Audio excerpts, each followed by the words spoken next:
G'day gamers, welcome to Vaal Hazak. I'm going to be doing a video here today on Monster Hunter World. I'm going to show you guys how you can make Vaal Hazak significantly easier on yourself. This is an excruciating fight, not very forgiving at all. A lot of times you can get one-shotted and that will be just awful. Trust me, it happens a lot, but I'm going to show you guys what you need to bring with you and what to do to make this fight significantly easier. I'll be starting solo, but eventually somebody will join in via the SOS queue here. You can see on my item pouch here, one of the things you're going to want to bring is going to be maximum potions, maximum mega potions, most important thing, 10 or maximum Nulberries. This is hugely important because they cancel the effect of half health that he ends up putting on you there. Also, you can bring some large barrel grenades or large barrel bombs as well as flash pods. Flash pods are actually pretty good in this mob just because it stalls them for about 5 or 6 seconds, a lot shorter than other monsters, but enough that you can do some significant damage or at least stop that crazy fire or I guess gas breath that halves your health.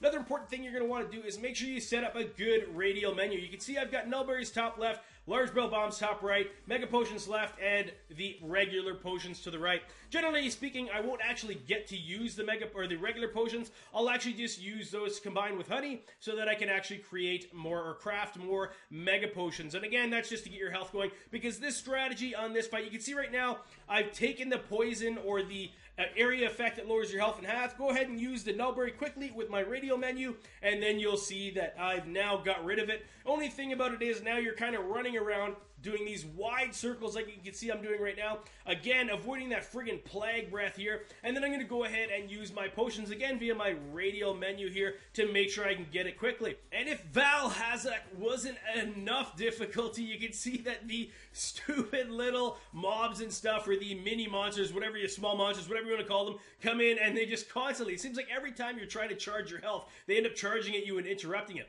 Anyhow, guys, let's talk about how you're going to damage them, at least from a melee perspective. Obviously, from a range perspective, you're not as worried about it, but you'll notice that I'm trying to stay underneath his tail and kind of underneath those rear legs. For the most part, you can go up to the front of his neck underneath the front legs, but I find for whatever reason there is a bump point there that'll end up hooking you, and when he goes to shoot his breath like he's just done right there, and you can see I got stuck on it right there, so I end up getting plagued again here. But again, we're using that Nulberry just to get rid of it, and then we'll take our time. Again, huge important here, guys. Walk away from the fight. Charge your health up so that you don't die. Food effect on this fight is going to be huge. You do not want to lose it. Again, let's get back to the fighting stance though, or the positioning. If you go to the front legs, if you try to slide back, you can get yourself in a bad position because it has a bumper or whatever you want to call it. It's like walking into a rock. It actually does take effect and you'll get stuck on that leg. You can't get around him, and a lot of times he'll use that plague breath or whatever you want to call it that will just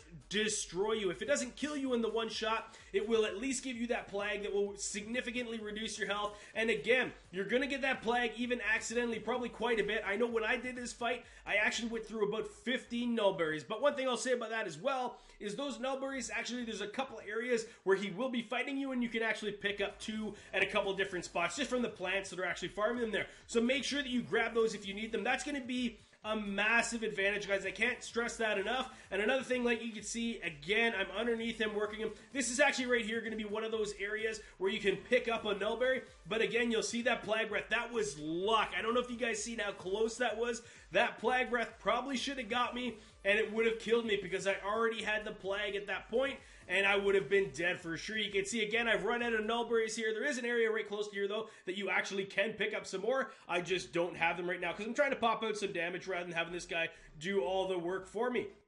Right now, we've got both our Palicos and ourselves just going it. So it's basically 2 people and 2 Palicos. You can see right now, again, I'm stopping to make time to make sure that I have more Mega Potions. I've now gone through, I think at this point, 12 Mega Potions because I've made 2 in addition to that as well. It is just a tough fight. Again, when you get higher level, it's not that bad, but at my level right now, it is significantly harder. You can see on the top right there, just displaying the different armor sets that you can do or that you can get when you complete this, but that's a significant amount of farming of Vaal Hazak, and then, man, it is tough. Anyhow, I do want to talk about as well, while we're still fighting here in the background, what to expect from this.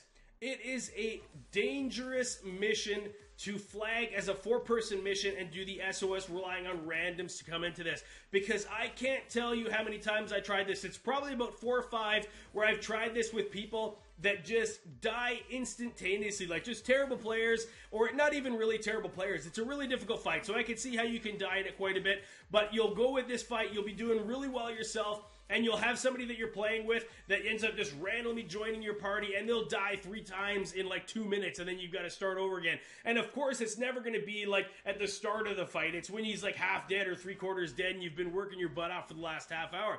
Biggest tip with this one though, guys, make sure you take your time. It is hugely important, because he does have that one-shot kill. He gives you that plague, then you're dead pretty much instantaneously after that. Make sure when you take some health damage that you go ahead, put yourself into position where you can heal yourself away from it. You can see, slayed him, took him down. God, finally just happy to have it done. But anyways, guys, hopefully you guys can get this pass as well and get past it. But again, double-edged sword with that SOS flag, man, because you can get good players like this guy that happened to join mine. He was pretty good. He didn't die at all, and you'll see I didn't die at all as well, but that was kind of a little bit just because we were taking our time, both of us. We weren't in a rush to complete this mission, but you can get people that are just in a rush. They're not going to bring anything with them, and they just get destroyed and ruin your chances of beating this fight. Anyhow, guys, let's go ahead and check out the gear that we get from this quickly before we end this video. You can see there's going to be a lot of stuff. The talons, scales, bunch of scales, deceased scales, which is a bit weird. Got a high accommodation, some elder dragon bones, some pretty decent stuff that you actually get from this here. So that'll be good to help me out later on. But either way, guys, that is going to be all from this video. Let me know how you guys fare out in this fight and how frustrated you were, because I can't be the only one that was as frustrated as I was fighting this boss. Anyhow, guys, hope you guys enjoyed this video. And if you did, I sure would appreciate it if you guys would hit the like button. And if you guys are struggling with anything in Monster Hunter Origins, please go ahead and leave a comment in the comments below. I'll see if I can hook you guys up with a video to help you out. Alright, gamers, thanks for watching.